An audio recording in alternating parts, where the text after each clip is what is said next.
रहनुमा पीटीआई शाह महमूद कुरैशी ने हुकूमत पर मुज़ाकरात में लचक ना दिखाने का इल्ज़ाम आयद कर दिया। इस्लामाबाद में मीडिया से गुफ्तगू करते हुए कहा कि हुकूमत का जवाब आज सुबह आया, उस पर दस्तखत भी नहीं थे। इतने संजीदा मुज़ाकरात में 3 दिन का वक्फा मांगा गया। पीटीआई तनकीद के बावजूद मुज़ाकरात की मेज़ पर बैठी।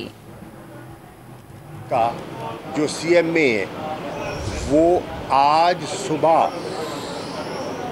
दिया गया और उस पर दस्तखत भी नहीं हैं, कोलिशन अलायंस के दस्तखत नहीं हैं। इतने संजीदा मुज़ाकरात और इसमें 2.5-3 दिन का वक्फा, ये किस लिए?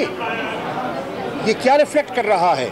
एक तरफ कहते हैं कि हमें इलेक्शन की उजलत है और दूसरी तरफ 3 दिन का वक्फा करते हैं। हमने उनको वक्फा इसलिए दिया कि उनको मुनासिब वक्त दिया जाए कि वो अपनी लीडरशिप से मशावरत कर लें।